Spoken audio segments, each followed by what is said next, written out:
तो आप सभी होनहार साथियों को मेरा बहुत बहुत नमस्कार, बहुत बहुत स्वागत है। दीपक जी बहुत बढ़िया, एकदम सही उन्होंने हेडफोन इस्तेमाल किया है। और इससे फ़ायदा क्या होता है, आपकी एकाग्रता जो है आपके साथ रहती है और फैमिली के जो दूसरे सदस्य हैं वो डिस्टर्ब नहीं होते, क्योंकि उनका भी एक जीवन है। उनको जो है ये समय जो है सीरियल देखने का होगा, न्यूज़ देखने का होगा, या उनके कोई भी मनोरंजन होगा, या उनका जीवन का जो लक्ष्य होगा उनको पूरा करने का उनको भी अधिकार है। तो ये एक अच्छा आपने जो हेडफोन लिया है, मैं आपकी प्रशंसा करता हूँ। तो अच्छी बात है। और हर कोई जो व्यक्ति है हमको सिखाता है कि किस तरह से हमें रहना चाहिए, किस तरह से हमें सीखना चाहिए। और आप सभी जो साथी जुड़ चुके हैं, राजेश मीना जी, इनका व्हाट्सएप पूरा डिलीट हो गया, नया फ़ोन लिए हैं, शायद आईफोन वगैरह नया फ़ोन लिए हैं, उदयपुर आना पड़ेगा उनसे मिलने के लिए, है ना। और जरीफ अहमद जी, वाह शानदार, लग्जरी हाउस में हैं। वाह, कहीं दावत आवत में है शायद जरीफ अहमद जी, है ना। गजेश सिंह जी जुड़े हुए हैं, और राजेश कुमार जी, है ना, ये चमकते सितारे। वाह क्या बात है, बहुत मज़ा आ गया। तो सभी साथियों का बहुत बहुत अभिनंदन आज के सेशंस में। और हम लोग जो है बातों ही बातों में थोड़ा सीखने की कोशिश करेंगे, जानने की कोशिश करेंगे कि कैसा कैसा माहौल चल रहा है। वैसे अभी इंडस्ट्री में देखा जाए तो प्रमोशन के इंटरव्यू का माहौल चल रहा है, ज़्यादातर जगह इंटरव्यू हो रहे हैं बनस्पत की रिटर्न एग्जाम। क्योंकि रिटर्न एग्जाम जो हुए थे अभी जनवरी तक, जनवरी तक इतने ज़्यादा रिटर्न एग्जाम हुए, 16 जनवरी, 22-23 जनवरी तक। तो जो स्टार्ट हुआ था आपका अक्टूबर, नवंबर, दिसंबर और ये जनवरी तक बहुत सारे एग्जाम हुए थे। कोई भी ऐसा संडे नहीं होता था कि जहां एग्जाम नहीं होते थे। लेकिन अभी जो दौर चल रहा है पूरा इंटरव्यू का, काफ़ी बैंकों में इंटरव्यू चल रहे हैं। फिर भी जो कुछ बैंक या रिटर्न एग्जाम के लिए बच गए हैं उनको, अभी ये मार्च का महीना जो है बड़ा स्ट्रेस वाला महीना होता है। आपको एक तो अपना बिजनेस टारगेट पूरा करना होता है, अपने ब्रांच के लिए छुट्टी नहीं मिलती है, ब्रांच में बहुत सारी चीज़ें रहती हैं। तो और ये चैलेंजेस प्रमोशन एग्जाम का, तो कितने सारे आप जो हैं, जो स्ट्रेस में आपको ये सारी चीज़ें करनी होती है। फिर बहुत सारी चीज़ें हैं, बहुत समय समय पर आपको जो है नोटिफिकेशन भी चेंज हो जाता है। फिर प्राकृतिक आपदाएं आ जाती हैं, जैसे कि सर्व हरियाणा ग्रामीण बैंक का प्रमोशन भी शायद नोटिफिकेशन आया है कि वो अप्रैल चला गया। तो ऐसे में क्या होता है, थोड़ा डिमोटिवेशन भी हो जाता है, बहुत सारी चीज़ें आती हैं, बहुत सारी चीज़ें आती हैं, उनका सामना करना होता है और एक मुस्कुराहट के साथ तैयारी करनी होती है। इसका एक ही उपाय है कि लगातार सीखते रहिए। 365 दिन ऐसा बना के रखिए कि हमको आधा घंटा जो है सीखना है, आधा घंटा जो है हमको नई चीजें सीखनी है, आपके लिए जो है सारी चीजें आसान हो जाएंगी। तो चलिए आज हम लोग चर्चा करेंगे सर्व हरियाणा ग्रामीण बैंक के इंटरनल सेशंस। और भी दूसरे बैंक के साथी जो जुड़े हुए हैं उनके लिए भी जरा सेशंस लाएंगे हम लोग आगे आने वाले समय में। लेकिन उनके लिए ये दिक्कत होती है कि जो मुझे जो सर्कुलर मिलने चाहिए वो चाहिए होगा आपसे, क्योंकि जो इंटरनल आपका सर्कुलर होता है मुझे तभी मिल पाएगा जब आप लोग कोई भेजेंगे। तो सरल तरीके से हम लोग उसको बना के यहाँ पर आपके सामने जो है मैं उसको आपके साथ डिस्कस करने में सहूलियत होती है, आपको मैं जो है मार्गदर्शन दे पाऊंगा। और जो इंटरनल सर्कुलर होता है जिसमें क्रेडिट पॉलिसी, 5 तरह के जो इंटरनल सर्कुलर है उन पर आपको स्टडी करना है। वैसे जनरल बैंकिंग के तो कंप्लीट मोर देन 100% चीजें आपके सामने है, रिपीटेशन भी होने लगा है, अपडेशन भी होने लगा है और अपडेट है। इंटरनल बैंकिंग की चीजें आपको पर्सनल तरीके से भी करनी होती हैं। तो 5 पॉलिसी को आप जरा अच्छे से देख लीजिएगा, चाहे तो नोट कर लीजिए, और अगर नहीं देख पा रहे हैं तो पॉलिसी मुझे प्रोवाइड कर दीजिएगा, तो मैं उन पर जो है सेशन आपके लिए ले आऊंगा। तो पहली जो इम्पोर्टेंट पॉलिसी है वो है HR पॉलिसी पे अभी ज्यादा सवाल आ रहे हैं। HR policy, human resource policy आपके बैंक की जो है उस पर जो है आपको पढ़ने की जरूरत है। उसमें क्या लीव के बारे में, कोई स्पेशल बेनिफिट है स्टाफ को उसके बारे में, स्टाफ लोन्स के बारे में, फिर आपके जो प्रोत्साहन राशि मिलती है जो रिटायरमेंट के समय 25 साल पूरे होने के समय, तो ये HR पॉलिसी से बहुत सारी इंपॉर्टेंट चीजें हैं। अगर आप लोग HR पॉलिसी भी दे देंगे तो मैं उस पर भी सेशन ले आऊंगा, उसमें कोई बड़ी बात नहीं है, उसमें बता दूंगा। पहला पॉलिसी है HR पॉलिसी। दूसरा जो आपको देखना है इंटरनल सर्कुलर से संबंधित, वो है आपका क्रेडिट पॉलिसी। क्रेडिट पॉलिसी थोड़ा एग्जॉस्टिव है, थोड़ा बड़ा होता है क्रेडिट पॉलिसी, लेकिन उसमें कुछ चीजें हैं जो प्रमोशन एग्जाम्स के लिए पूछे जाते हैं, तो उनको देखने की जरूरत है। लेंडिंग पावर्स देखने जाते हैं, डेविएशन की बात आती है, कुछ रेशियोज की बात आती है, कुछ आपके जो बैंक के इंटरनल क्रेडिट पॉलिसी के बारे में इंपॉर्टेंट चीजें हैं उनके बारे में है। तो क्रेडिट पॉलिसी, तो पहला एचआर पॉलिसी, दूसरा क्रेडिट पॉलिसी। तीसरा जो इंपॉर्टेंट अभी सवाल पूछे जा रहे हैं वो इंटरनल ऑडिट पॉलिसी, जो ऑडिट पॉलिसी होता है, ऑडिट एंड इंस्पेक्शन पॉलिसी। तो ऑडिट एंड इंस्पेक्शन पॉलिसी आपको पढ़ने की जरूरत है कि ऑडिट जो है कितने प्रकार के होते हैं, internal audit, concurrent audit, surprise audit, management audit, फिर स्ट्रेटजी ऑडिट, फिर कंप्लायंस ऑडिट, ये सारे ऑडिट के बारे में, कॉन्करेंट ऑडिट है ना, फिर आपका स्नैप ऑडिट, सरप्राइज ऑडिट, और stock audit, legal audit, credit audit, ये सारे ऑडिट के बारे में आपको पढ़ने की जरूरत है। और उनमें रिस्क कैटेगराइजेशन और उनका ऑडिट का फ्रीक्वेंसी और ऑडिट का रिपोर्ट आता है तो उसका क्लोजर, तो ऑडिट पॉलिसी। तो तीसरा पॉलिसी इंपॉर्टेंट है इंटरनल ऑडिट पॉलिसी। तो पहला हो गया आपका एचआर पॉलिसी, दूसरा हो गया क्रेडिट पॉलिसी, तीसरा हो गया इंटरनल ऑडिट इंस्पेक्शन पॉलिसी।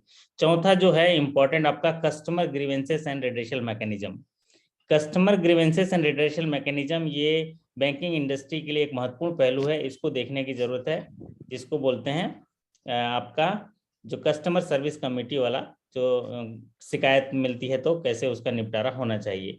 और अगला जो आपका इम्पोर्टेंट है बिजनेस फिगर, आपके बैंक का बिजनेस फिगर कितना है, total business, total advances, total deposit, net profit, और कासा कितना है, प्रोविजन कितना है, एनपीए कितना है, ये चीजें जो हैं बिजनेस फिगर। फिर एक चीज आती है आपके लिए, वो जो रिटेल स्कीम्स होते हैं, आपके लोन के रिटेल स्कीम्स होते हैं, वो इंपॉर्टेंट है। तो ये 5 चीजें आपको अपने इंटरनल सर्कुलर से पढ़नी है, और ज्यादातर जो है आपके जो पॉपुलर स्कीम्स हैं उनको देखने की जरूरत है।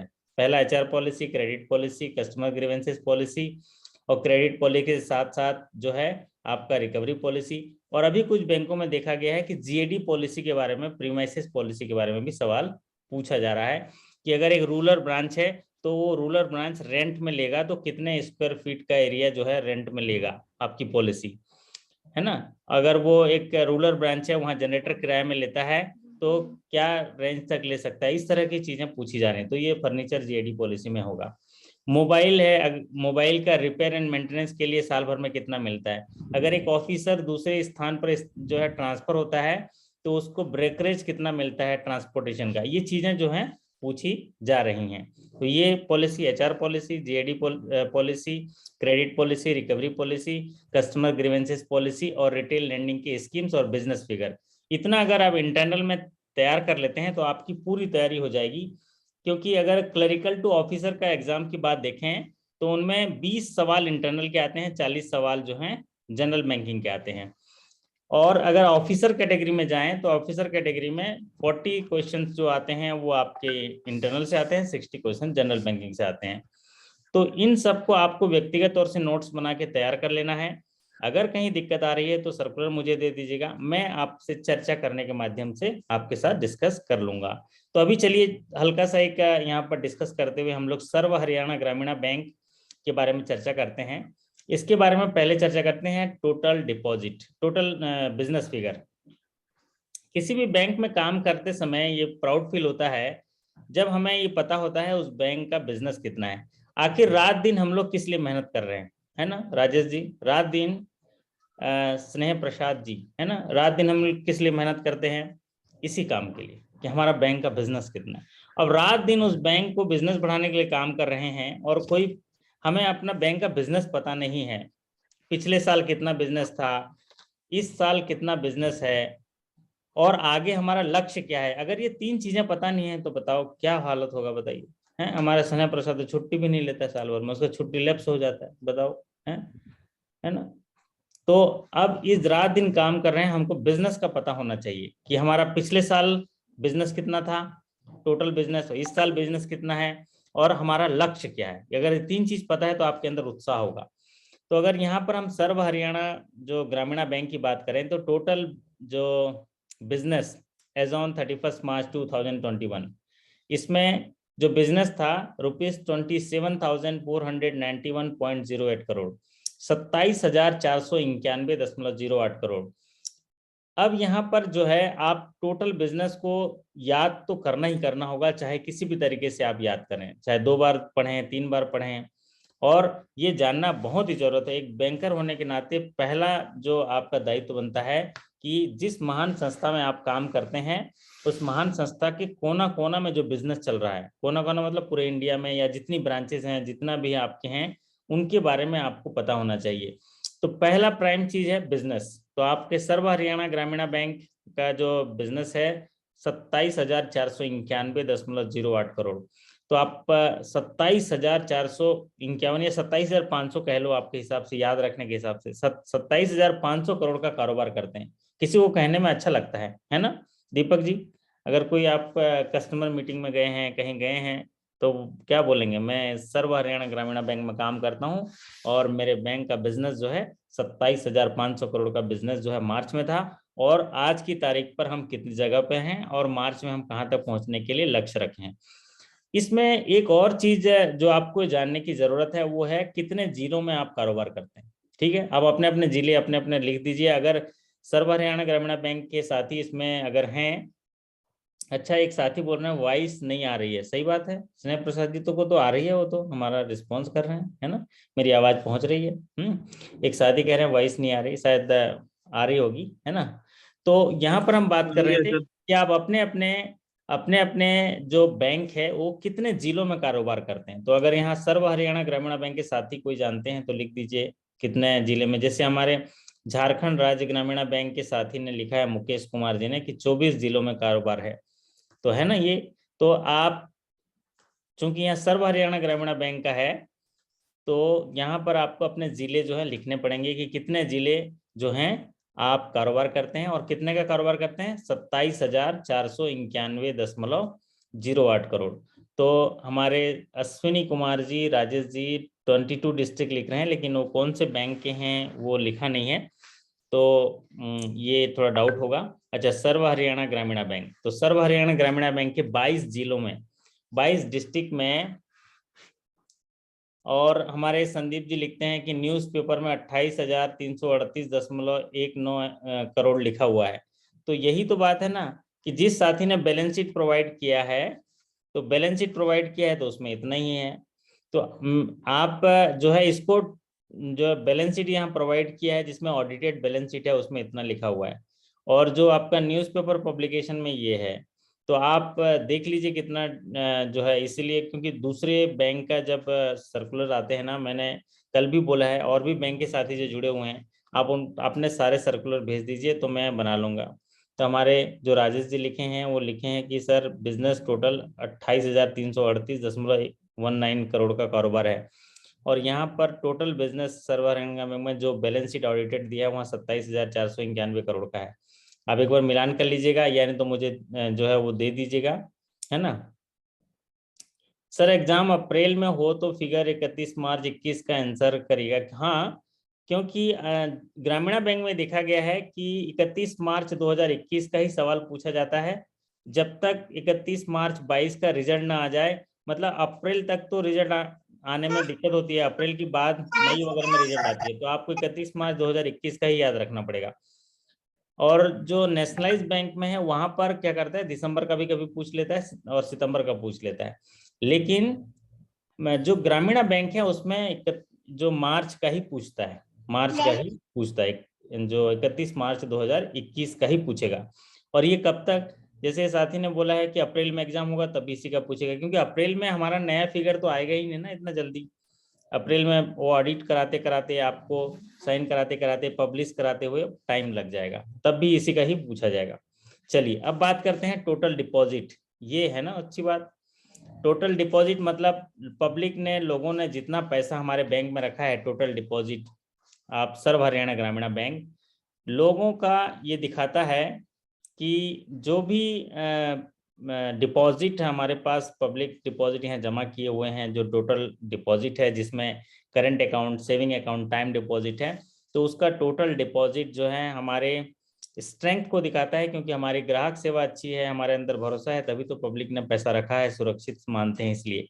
तो the total deposit of Sarva Haryana Gramin bank as on 31 March 2021 is ₹17,652.36 crore, 17,652.36 crore का आप पब्लिक ने डिपॉजिट किया हुआ है। क्या किया हुआ है? पब्लिक ने डिपॉजिट किया हुआ है। और यहाँ पर हमारे एक साथी ने पूरा बिजनेस फिगर को यहाँ पर दिया है, संदीप कुमार जी ने, और उन्होंने न्यूज़पेपर की कटिंग दिया हुआ है। तो यहाँ पर दिया हुआ है 17,652 करोड़ हो गया है। ये बहुत अच्छी बात है, अच्छा चीज साझा कर दिया।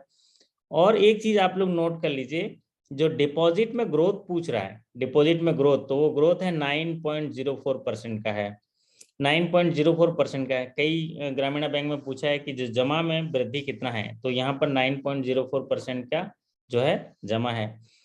और यहाँ पर आपको याद रखना है 2021 का, और 17,652 करोड़ जो है आपका 2021 का डिपॉजिट है, जो लोगों का आपके पास डिपॉजिट है। और ग्रोथ की बात करें तो 9.04। अब एक चीज इसमें और आगे लिख लीजिए, कासा डिपॉजिट। तो कासा डिपॉजिट क्या होता है? Current account, saving account. तो इस जो 17,652.36 करोड़ के कारोबार में, 3-6 करोड़ का जो कारोबार है, इसमें जो कासा डिपॉजिट है वो है 9,915.22 करोड़ का। मतलब 17,000 में अगर मान लें, 17,652 में 10,000 करोड़ कासा है। कितना है? 10,000 करोड़ कासा है। तो अरे वाह, कासा तो बहुत अच्छा है।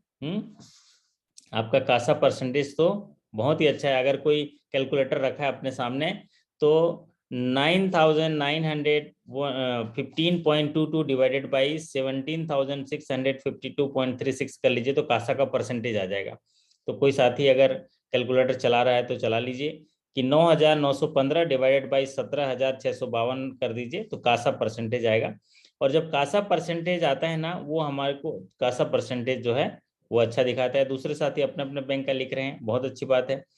तो कासा परसेंटेज यहाँ पर कासा दिया है 9,915, 9,915 जो है कासा है, और टोटल डिपॉजिट है 17,652। अब बात करते हैं टोटल एडवांसेस की। तो टोटल एडवांसेस, वाह ये हुई ना बात। सबको हम लोग इस तरह से बढ़िया एकदम है। ये थोड़ा दुखी मन से बांट रहे हैं ये मैनेजर जो है, जो पिक्चर पीछे लगा है ना दीपक जी, थोड़ा सा सैड है, लेकिन आपको स्माइल के साथ बांटना है। लेकिन क्या करें, उनकी भी तो है, थोड़ा दुखी होके, चिंतित होके, दुखी नहीं, थोड़ा चिंतित होके बांट रहे हैं कि कहीं ये लौटाएगा कि नहीं लौटाएगा, ये भी रहता है ना। है ना स्नेह प्रसाद जी? और देखो मैनेजर साहब जो है थोड़ा चिंता कर रहे हैं कि इसको पैसा दे तो रहा हूँ, लेकिन क्या होगा आगे यार, मैं समझ में नहीं आ रहा है, चिंता में रहेगा, नींद उड़ा देगा ये बंदा है। ऐसे टाइप की चीजें रहती हैं, क्योंकि यहाँ पर क्रेडिट डिसीजन लेना पड़ता है। आप जो है पूरा फुल पावर में रहते हैं, आपको एक डेलीगेटेड पावर दिया रहता है, निर्णय लेना है। और बैंक एक ऐसी संस्था है जहाँ पर आप निर्णय लेते हैं और उसकी जिम्मेदारी आपकी होती है, उसके कॉन्सिक्वेंसेस भी आप ही को भुगतने होते हैं। इसीलिए आपको बहुत सोच समझ कर, बहुत ड्यू डिलीजेंस करके, बहुत सारी प्रोसेस करके देना होता है। तो total advances of the serve Haryana Gramin bank is 9,838.72 crore. तो 9,838.72 करोड़, मतलब सोचिए टोटल बिजनेस कितना है। जैसे हमारे साथी ने पेपर कटिंग बताया, तो वही सही हो सकता है पेपर कटिंग। तो 28,338.19 ये आपका टोटल बिजनेस है। 28,338.19 करोड़ का टोटल बिजनेस, मतलब 28,338 करोड़ में से आपका 17,652 करोड़ डिपॉजिट है, और 9,838 करोड़ जो है आपका एडवांसेस है। तो फटाफट जो है स्नेह प्रसाद जी सीडी रेशियो निकाल दीजिए। तो सीडी रेशियो क्या होता है? Credit divided by deposit. तो क्रेडिट को ऊपर रख लीजिए, क्रेडिट कितना है? 9,838.72, और डिपॉजिट कितना है? 17,652.36। तो इसको करके जरा टाइप कर दीजिए कितना है, तो हमको बता देंगे सीडी रेशियो इसका कितना है। तो सीडी रेशियो से क्या होता है कि वो आपको एक प्रॉफिटेबिलिटी की ओर ले जाता है, क्योंकि आप जो पब्लिक से डिपॉजिट हमारे पास है उसको कितना जो है वो हम लोन के रूप में दे रहे हैं। क्योंकि पब्लिक से जो जो डिपॉजिट हमारे पास है उस पर हमारा खर्चा है। क्या खर्चा है? इंटरेस्ट का खर्चा है। उनको लौटाना भी है, तो उसी को हम जब पब्लिक को देते हैं तो कितना डिप्लॉय कर पा रहे हैं। तो CD रेशियो कितना होना चाहिए, 60% से ज़्यादा होना चाहिए। तो यहाँ पर जो है वो 60% से ज़्यादा नहीं है। कितना है CD रेशियो, निकाल लिए कैलकुलेटर से। और जो है ये झारखंड राज्य ग्रामीण बैंक का बता रहे हैं ना, तो यहाँ पर हमको बताना है किसका है, आपका सर्व हरियाणा ग्रामीण बैंक का बताना है ना। तो कैलकुलेटर चलाने के लिए स्नेह प्रसाद जी एक कैलकुलेटर लेके आना कल से आप, है ना। तो आप लोग एक आध जने कोई साथी जो है कैलकुलेटर चलाते बता दीजिए, है ना। और मैं नहीं तो यहाँ पर मुझे चलाना पड़ेगा।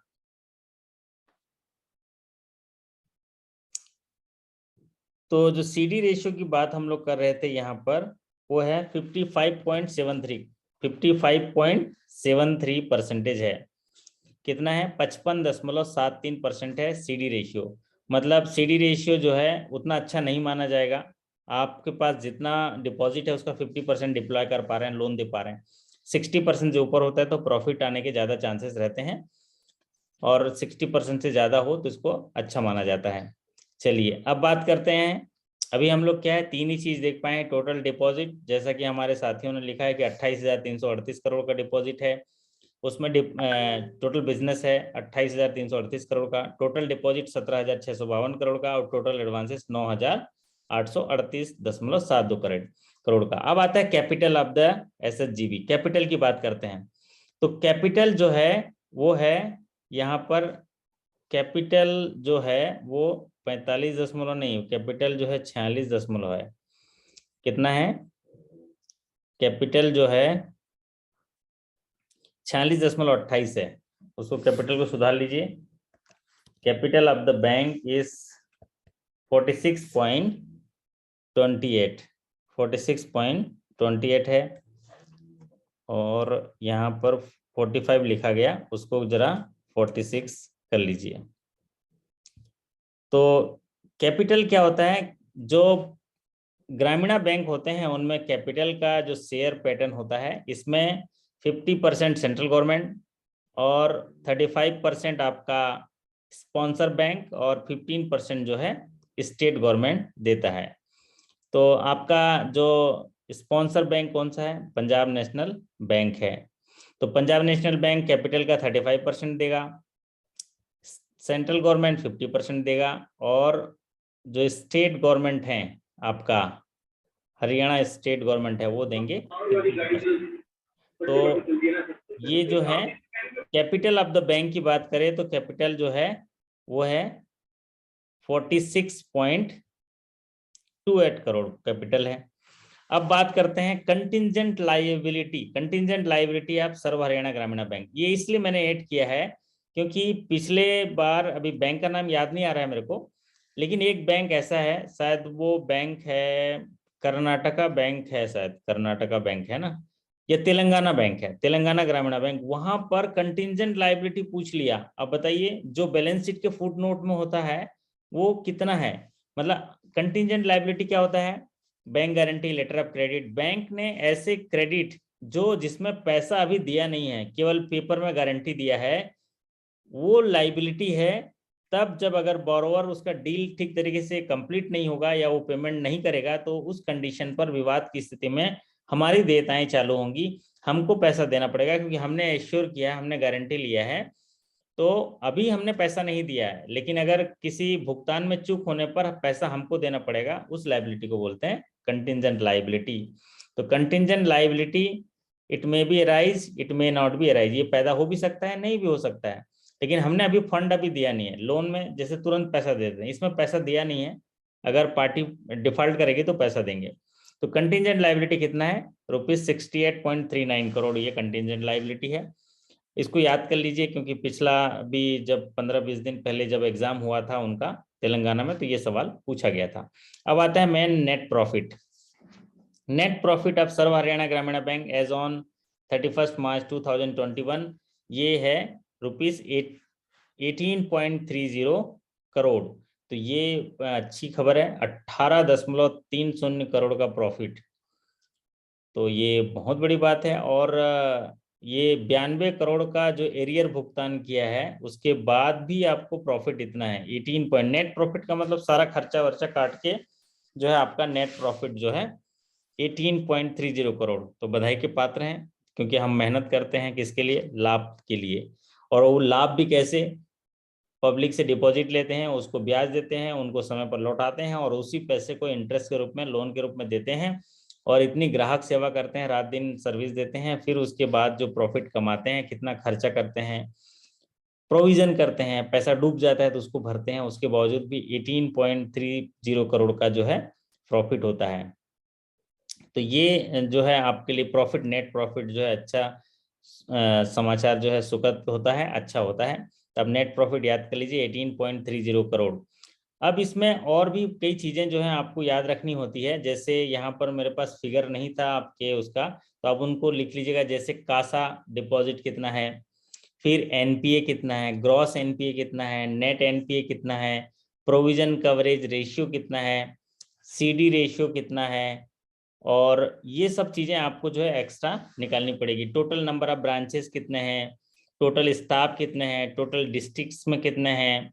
फिर आपका आता है कि जो आपका एक आता है प्रॉफिट पर ब्रांच कितना है, नंबर ऑफ ब्रांचेस कितने हैं, बिजनेस पर ब्रांच कितना है, एक ब्रांच कितने का बिजनेस करती है, फिर बिजनेस पर एम्प्लॉय कितना है, एक एम्प्लॉय स्नेह प्रसाद कितने का कारोबार करता है।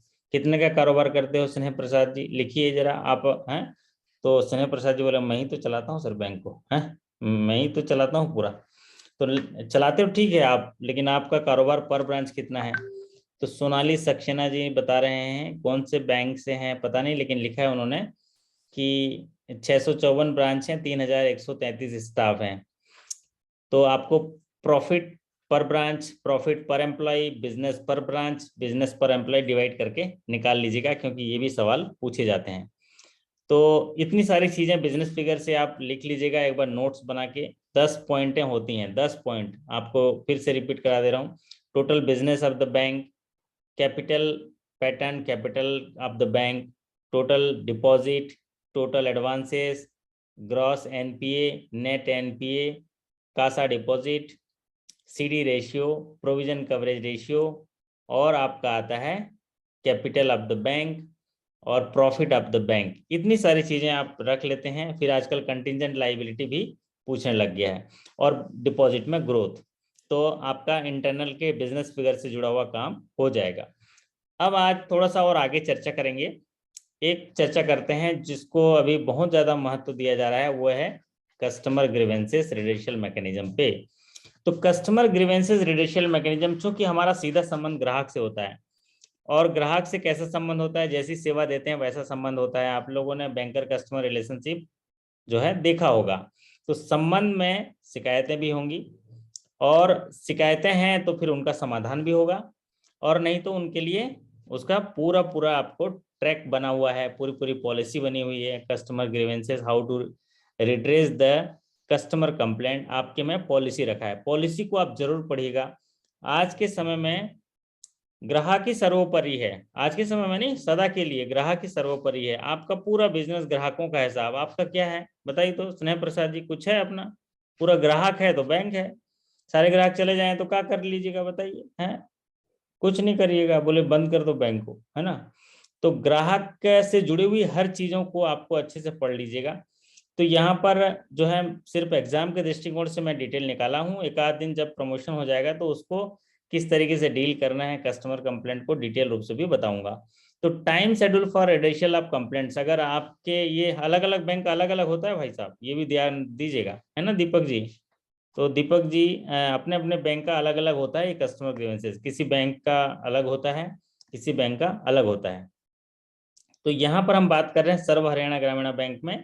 तो सर्व हरियाणा, जैसे अभी देखो हमारे मुकेश जी हैं झारखंड राज्य ग्रामीण बैंक, उन्होंने बोला हमारे यहाँ 10 दिन में है साहब, मतलब वो 10 दिन में हम लोग सॉल्व कर देते हैं। ठीक बात है, क्योंकि उनकी पॉलिसी उस हिसाब से है।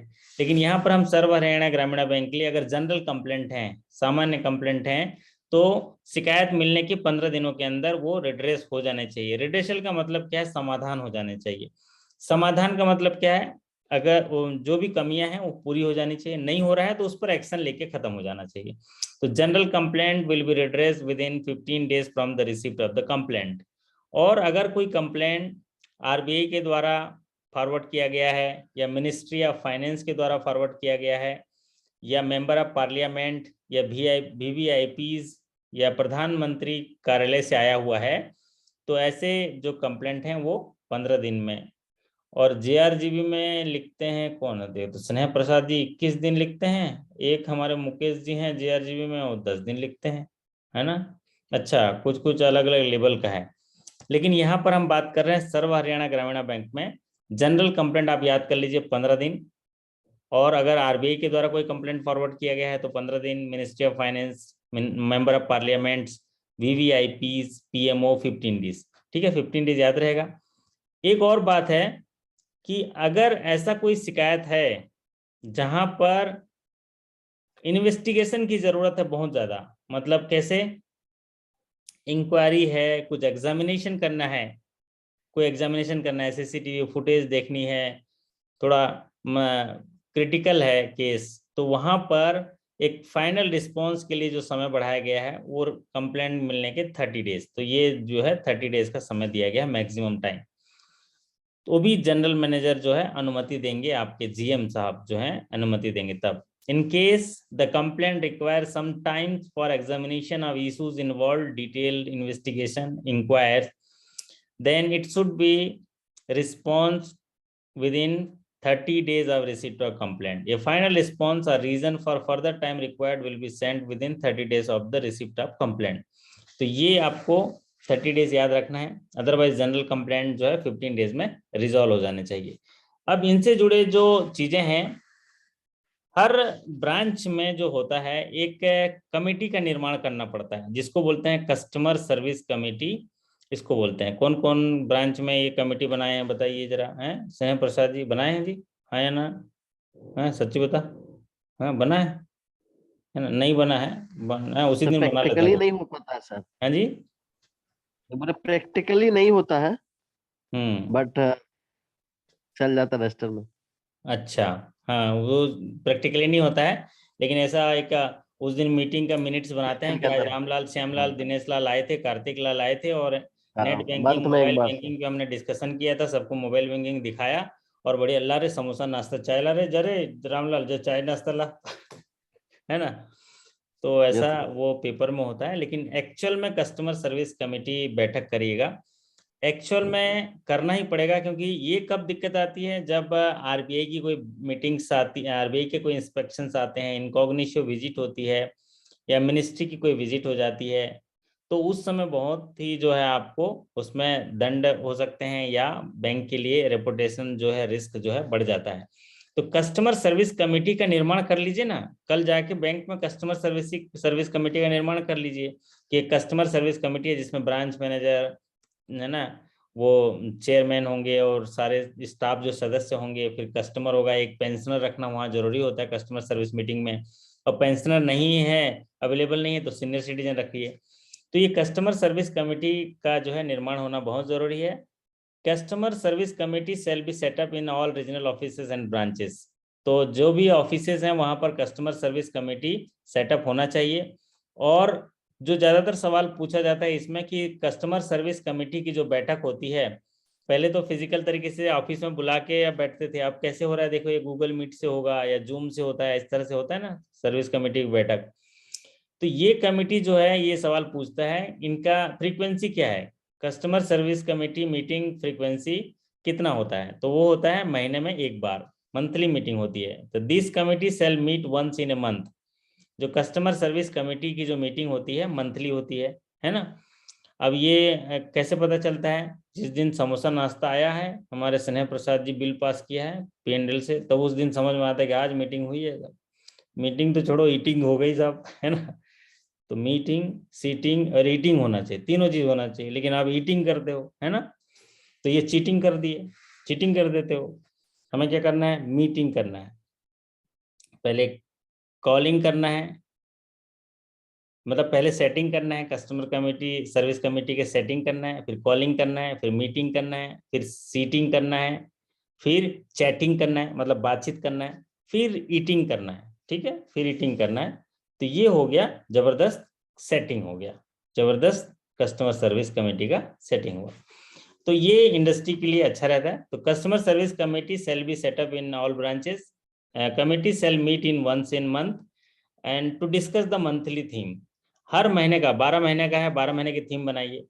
अभी वाला महीना क्या होना चाहिए थीम, जरा टाइप करके बताइए मेरे होनहार साथी। अभी वाला टाइम होना चाहिए कि एनपीए जो होते हैं या जो ग्राहक होते हैं उनको समय पर जो है ईएमआई भुगतान करने पर क्या फायदे हैं, ऐसी थीम लेके चलिए, है ना।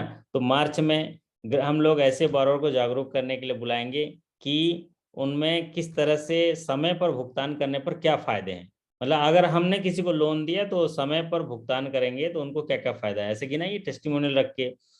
फिर अगला महीना अप्रैल में क्या रखिए, अप्रैल महीने में स्टूडेंट लोग को बुला लीजिए, ठीक है। और मई महीने में जो मई महीने में जो है महिलाओं को बुला लीजिए, है ना, लॉकर मोबिलाइज कर लीजिए। जून महीने में किसानों को बुला लीजिए क्योंकि जुलाई से केसीसी देना है। जुलाई महीने में टीचर्स लोगों को बुला लीजिए क्योंकि स्कूल की एडमिशन शुरू हो रहा है, माल पानी बहुत आएगा स्कूल में, है ना।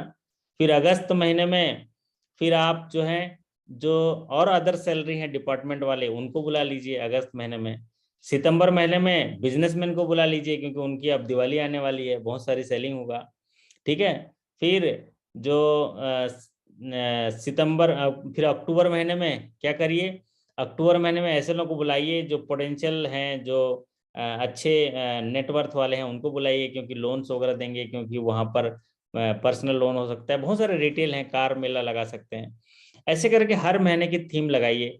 एक महीना बेरोजगार लोगों को भी बुला लीजिए, एक महीना बेरोजगार लोगों को बुला लीजिए, एक महीना स्टूडेंट लोगों को बुला लीजिए, एक महीना डिफाल्टर लोगों को बुला लीजिए जो एनपीए के डिफाल्टर हैं। तो वो बोलेगा अरे सर मैं डिफाल्टर हूँ, मेरे को ही बिस्कुट खिलाने के लिए बुला रहे हैं, है ना, पहले तो आएगा ही नहीं, तो इसलिए उनको ज्यादा लोगों को बुलाइए, ज्यादा लोगों को बुला लीजिए। तो ज्यादा लोगों को एनपीए लोग बुलाएंगे तो उनमें से थोड़े लोग तो आएंगे। और कुछ महीना जो है एकदम से राइट अप वालों को बुला लीजिए, कुछ महीना जो है ऐसे लोगों को बुलाइए जिन्होंने आपके बैंक से लोन नहीं लिया। तो ऐसे चीजें जो है वो आप करिए। मुकेश जी बोला कॉल भी रिसीव नहीं करता है। हाँ, लेकिन पत्र से आप लिखेंगे ना इस तरीके से कि आपकी भलाई के लिए है, तो ऐसे लोगों को ना थोड़ा सा ना आप उनका जो एक बंदा होता है ना, हर चीज का आपके पास इंफॉर्मेशन थोड़ा कमी होता है ऐसे चीजों में। जैसे मान लीजिए डिफॉल्टर है, एनपीए हैं, तो उनका किसी न किसी के साथ कनेक्शन होता है। एज ए ब्रांच में काम करते हैं ना, आपका खुफिया तंत्र बड़ा तेज होना चाहिए, सूचना तंत्र खबरी लाल होना चाहिए। आप कितने गाँव में काम करते हैं दीपक जी या स्नेह प्रसाद जी, 10 गाँव में आपका बैंक कारोबार करता है, तो 10 गांव में एक एक बीज बोइए, मतलब एक एक आदमी ऐसा लगिए खबरी लाल। खबरी लाल रहेगा, वो बताएगा सर स्नेह प्रसाद, हेलो सर जल्दी आइए सर, वो ना डिफॉल्टर भाग रहा, पकड़ेंगे उसको, है। तो खबरी लाल क्या है, खबर देता है। और आप लोग क्या है, वही इंफॉर्मेशन जो है बिजनेस में तब्दील करना है। तो पहला काम तो आपको 10 गांव में कारोबार करते हैं तो 10 गांव में एक एक आदमी आपका होना चाहिए। और उसको ना क्या करिए, टॉवेल वगैरह या कभी बैंक की तरफ से गिफ्ट वगैरह दे दीजिए, कभी सम्मानित कर दीजिए, कभी पारितोषिक दे दीजिए, कभी चाय पिला लीजिए, कभी खाना खिला लीजिए, है ना। तो होगा क्या, वो जो आपने सम्मान दिया है वो आपके लिए बहुत वर्थ करेगा। एक गांव में एकदम तुरंत फोन करेगा, स्नेह प्रसाद जी जल्दी आइए, यहाँ गोटिया का जमीन बिक गया, 1.5 करोड़ कीमत है सर, तुरंत चले जाइए, तो पैसा अपना हो जाएगा, इन्फॉर्मेशन आएगा। सर जल्दी आइए, उस है ना दीपक कुमार की शादी हो रही है सर, 25 लाख रुपए एकदम सर थाली में ऐसे तिलक मिलेगा सर, पकड़ लो जाके 25 लाख है। तो ये तरह का इंफॉर्मेशन आपको मिलता है, इसलिए खबरी लाल होना बहुत जरूरी है। क्योंकि आप तो बैंक में बैठते हो साहब, आपको तो ऐसे सीधा देखने का फुर्सत नहीं है, आप तो कहीं जा नहीं सकते हो, जब बाहर निकलते हो ना तो सीधे एकदम हेलमेट लगा रहता है, ऐसे ही सीधा घर पहुंचना है, क्योंकि अंधेरा हो गया कहाँ जाओगे, हैं। अंधेरा हो गया तो कहाँ जाओगे बताइए, किसी घर जाएंगे तो बोलेगा अरे कहाँ आ गए भाई, रास्ता भटक गया क्या। और 7 बजने के बाद ऐसे भी नियम है, सूरज अस्त होने के बाद कहीं जाना नहीं है। तो इसलिए खबरी लाल जो है हमको सारा खबर देते रहेंगे। बस हमें क्या करना है, वीकली उनसे बात करना है और उनको चीजें फीड कर देना चाहिए, जब की इन्फॉर्मेशन आएगा तो उसका तो कॉल आ ही जाएगा। तो मैंने ऐसे कुछ कुछ खबरी लाल लगाए थे, उनको 1100-1100 रुपए का मोबाइल दिया था, तो वो इतने खुश हुए थे उस समय, और इतने खबर आते थे कि पूछिए मत। एक दिन किसी दिन डिस्कस करेंगे कितने करोड़ करोड़ का कारोबार किए। चलिए अब बात करते हैं कस्टमर सर्विस कमेटी के लिए हम क्या बात किए कि कस्टमर सर्विस कमेटी की बैठक जो होती है मंथली होती है, और अभी तो बैठक ज्यादातर इस तरह फिजिकल नहीं होती है, मीटिंग जो है होती है। इसका फायदा क्या होता है, आप बहुत सारे आपके योजनाओं के बारे में बताते हैं। तो इसमें एक नियम ये है, दो जो नॉन ऑफिशियल मेंबर, इसमें मेंबर क्या क्या होने चाहिए, 2 nominated non official member are to be invited in RO level customer service committee on quarterly basis. Branch में मंथली बेसिस होता है, आरओ में क्वार्टरली होता है, और जेडो में क्वार्टरली होता है। ये बात क्लियर है दीपक जी?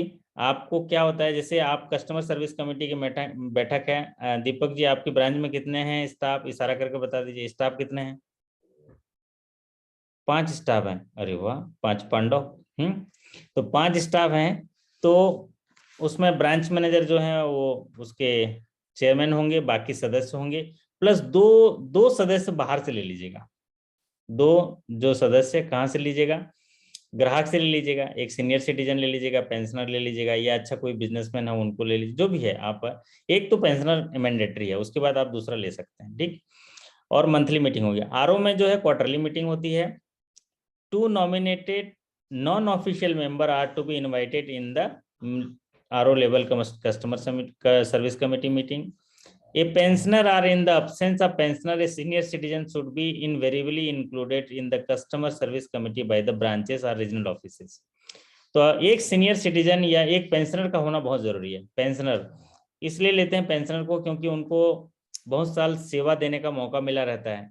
तो चूंकि यहाँ कस्टमर सर्विस कमेटी की बात हो रही है, तो उन्होंने पूरा 30-35 साल दुनिया को सेवा दिया है, देश को सेवा दिया है, इसलिए उनको एक मेंबर बनाते हैं ताकि उनके एक्सपीरियंस का फायदा आपको मिल सके। उन्होंने दुनिया देखी है, इसलिए उसका फायदा मिल सके।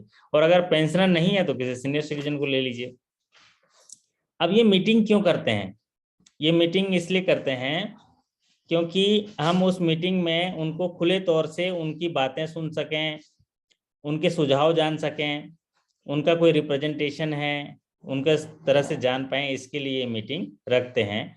और ये एक बात और, ये जो मीटिंग्स होती है इसमें एक सवाल और, ये तो मीटिंग तो थीम वाइज आप कर लिए कस्टमर सर्विस कमेटी की।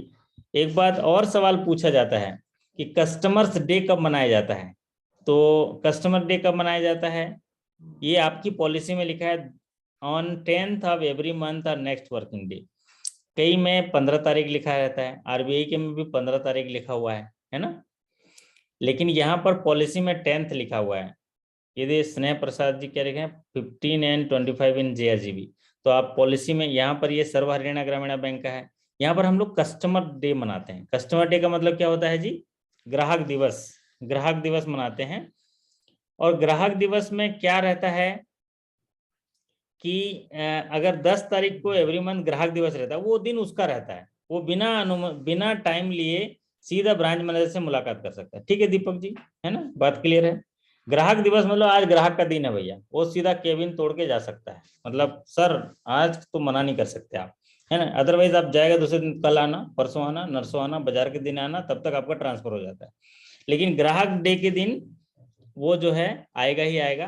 तो कस्टमर डे जो है वो ऑर्गेनाइजेशन स्ट्रक्चर में है। तो कस्टमर डे आपकी पॉलिसी में on the 10th of the every month और नेक्स्ट वर्किंग डे, 10 तारीख हर महीने की या अगला वर्किंग डे, और 10 तारीख अगर छुट्टी है तो नेक्स्ट वर्किंग डे होता है।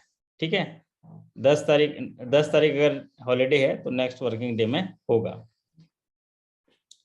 और ये जो आपका जो कस्टमर डे मनाया जाता है, इसमें ये पॉलिसी में कहा गया है कि 3 बजे से लेके 5 बजे तक वो ग्राहक जो है बिना सूचना दिए, बिना आपसे पहले से आवेदन किए आपसे मिल सकता है।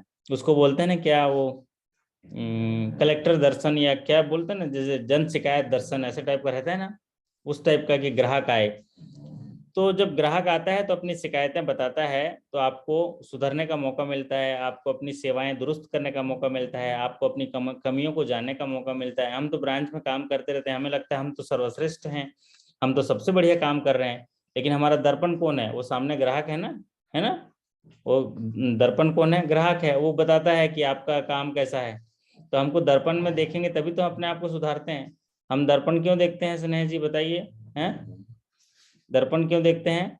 स्मार्ट बनने के लिए नहीं, जहाँ कहीं गलती हुआ है तो उसको सुधारने के लिए दर्पण बनते हैं। जैसे हम ही लोग देखो अपने आप को यहाँ देख रहे हैं स्क्रीन पर, इधर में तो अब मैं अपने आप को देख रहा हूँ, आप भी अपने आप को देख रहे हो, तो हम अपने आप को करेक्ट करने के लिए दर्पण देखते हैं। ठीक उसी तरह हम काम कर रहे हैं तो हमारा दर्पण है कस्टमर, कस्टमर बताता है कि सर ये गड़बड़ हो रहा है, ये सही नहीं हो रहा है, ये चीजें जो है ठीक करनी होती है। तो ये थी ग्राहक सेवा समिति के बारे में बैठक और उसकी जानकारी। और जब भी आप ऐसी मीटिंग करते हैं, अगर कोई नाखुश कस्टमर है तो आपको जो है सीखने का मौका देता है। तो बिल गेट्स ने क्या कहा है, your most unhappy customers are your greatest source of learning. तो जो आपके सबसे ज्यादा नाखुश जो ग्राहक हैं वो आपको जो है सीखने का मौका देते हैं, क्योंकि वो चैलेंजेस देते हैं। तो आप क्या है फिर उस पर ध्यान लगाते हो और उसके रिजोल्यूशन को सोचते हो, तो आपको क्या है एक सोर्स मिलता है लर्निंग का, सीखने का। और एक बात और भी है, बहुत मुश्किल काम है सभी रिश्तों को खुश रखना, चिराग जलाते ही अंधेरे रूठ जाते हैं। आप कितनों भी सेवा दे दो सबके लिए, कोई ना कोई रूठ जाएगा, है ना दीपक जी। तो दोनों चीजें हैं, उसमें तालमेल बिठाना है। तो पहला चीज, आप अनहैप्पी कस्टमर से मिलिए, उनके बारे में जानिए। दूसरा, आप जितना बेहतर होगा करते रहिए, बेहतर करते रहिए, क्योंकि बहुत मुश्किल है सबको खुश रखना, कोई ना कोई रूठ जाएगा। जैसे उदाहरण बताया, चिराग जलाइए, पहले अंधेरा था तो अंधेरा, वाह आज अंधेरा, आज मैं पकड़ के रखा हूँ दीपक जी को, ऐसे बोलेगा, अंधेरा खुश था। लेकिन जैसे ही चिराग जलाया अंधेरा नाराज हो गया, अरे मेरे को भगा दिया। तो ये थी आज के सेशंस, एक छोटा सा सेशन था लेकिन उससे एक आइडिया मिला आपको कि बिजनेस फिगर में क्या देखना है, इंटरनल बैंक की तैयारी कैसे करनी है, साथ ही साथ जो है कस्टमर ग्रीवेंसेस पॉलिसी के बारे में भी बात की है। ये था आज सर्व हरियाणा ग्रामीण बैंक के लिए इंटरनल सेशन। वैसे पॉलिसी आरएमजीबी के साथियों ने भी भेजा है, महाराष्ट्र ग्रामीण बैंक के साथियों ने भी भेजा है, और भी साथी जो है अपने अपने बैंक का भेज दें जो जो पॉलिसी समझ में नहीं आ रहा है। और अगर खुद पढ़ पा रहे हैं तो खुद पढ़ते रहिए। वैसे मैं देख रहा हूँ जो भी लॉगिन एसेस दिया हुआ हूँ, तो उसमें 10% लोग ही उस पर लॉगिन कर रहे हैं और मतलब तैयारी कर रहे हैं। तो मुझे समझ में भी नहीं आ रहा है, आप लोग को भी बताइएगा कि क्यों उसमें जितने लोग अभी पढ़ते हैं, मान लीजिए इतने लोग पढ़ रहे हैं, तो लॉगिन वहाँ पर बहुत कम लोग कर रहे हैं। 10% आता है मेरे पास, जो देखता हूँ कि 10% लोग उसका यूटिलाइजेशन कर रहे हैं, मतलब बहुत कम यूटिलाइजेशन हो रहा है। अगर वहाँ 100 मटेरियल रखा हुआ है तो केवल 10% यूटिलाइजेशन हो रहा है चीज़ों का, तो वो भी सोचने वाली बात है। तो आप लोग उससे जो है कर सकते हैं, आपसे ही कर रहे हैं, लॉगिन करके और भी चीज़ें देखिए ना, पुरानी चीज़ें, क्योंकि बहुत सारी बैंकिंग में कड़ी दर कड़ी वो के लिए रख दिया हूँ। मैं तो सिर्फ आधा घंटा आपसे बात करने आता हूँ और बात करके आपका हौसला अफजाई कर लेता हूँ। आपसे थोड़ा बात करने से मेरी ऊर्जा जो है दोगुनी हो जाती है अगले दिन के लिए। तो चलिए आज के सेशन में इतना ही। मुझसे बात करना चाहते हैं, कुछ पूछना चाहते हैं, तो आपका समय शुरू होता है, आप अपनी बात कह सकते हैं जी। हाँ जी दीपक जी, अच्छा लगा, सीखने मिला आपको?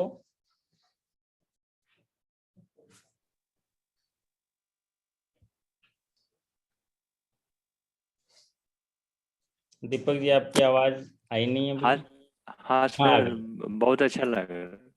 हाँ क्या एक सर, चीज सीख बहुत पाई, अच्छा लग एक रहा है सर। चीज आज के सेशन में, क्या एक और चीज सीख पाई है, बताइए बताइए,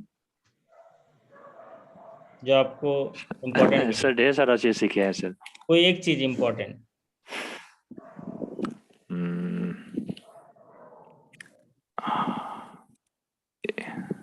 कस्टमर ग्रीवांसेस के बारे में सर, कैसे उनको फेस करना है, क्या होता है मंथली 10 डेज।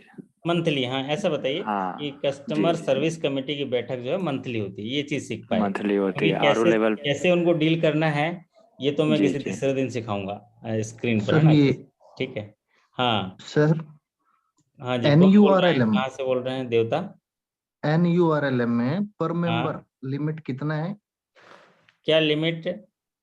NURLM में पर मेंबर कितना लोन फाइनेंस कर सकते हैं? एनयूएलएम में? जी, NURLM। नहीं, एनयूआरएलएम तो होता नहीं है, एनयूएलएम होता है या एनआरएलएम होता है? एनआरएलएम की बात कर रहे हैं क्या? NRLM NRLM urban rural NRLM में लाइबिलिटीज। ऐसा लिमिट जो है अभी नहीं है, अभी अपर लिमिट नहीं है।